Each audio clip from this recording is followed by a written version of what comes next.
The word coming out of Alaska recently is that the king salmon have gone missing. Now, salmon are born inland in the rivers. They then migrate down to the sea where they spend a number of years feeding and growing. Then they return to the river where they were hatched and they spawn and they carry on the life cycle. But in the last few years, the kings have not been returning. So what has happened to them? The other 4 species of salmon in Alaska, chum, pink, coho and sockeye, are doing fine. So how can just one species of salmon disappear? Who or what is taking the kings? I'm starting my investigation on the Kenai River in the south of Alaska. 30 years ago, a fisherman landed a king salmon here that weighed nearly 100 pounds. This is the Kenai River. Now, this used to be the place to come and catch king salmon on rod and line. Phenomenal numbers of fish, also very big fish. The world record came from here. But the story is that today they've all but disappeared. Having said that, there's loads of people here, almost shoulder to shoulder, like a rod length apart, sometimes less. And I guess they've got to be catching something, so I'm going to go and find out what that is. The Kenai is just a couple of hours' drive from Anchorage, and it's the most heavily fished river in all of Alaska. How's your day been? They come in spurts. Right. You get a bunch, bam, bam, bam, bam, and then nothing.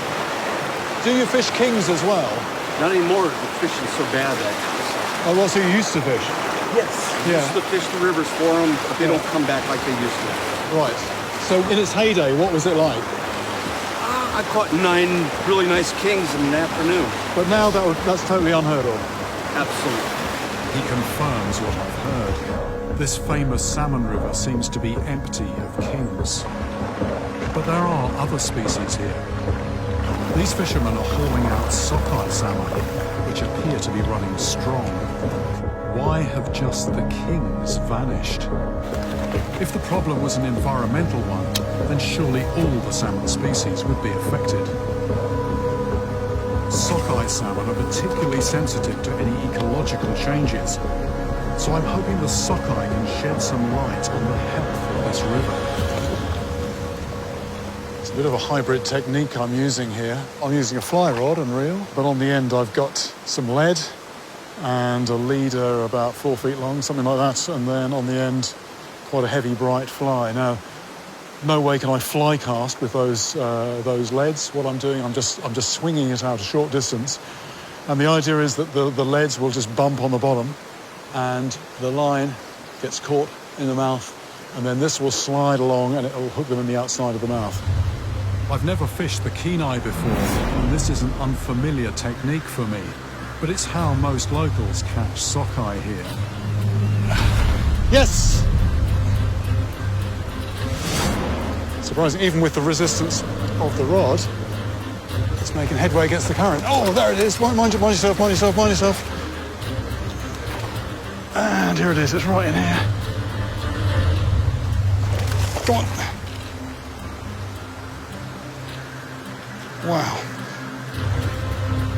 Oh, it's strong, it's strong, it's strong.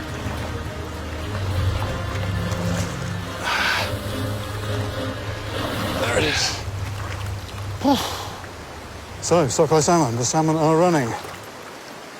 As an indicator of clean water, this decent-sized sockeye looks bright, clear-eyed and bursting with energy, which suggests water quality isn't the problem.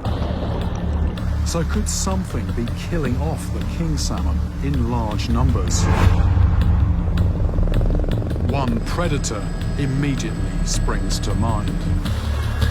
1,000 pounds of aggression with an insatiable appetite, the brown bear is a salmon-eating machine.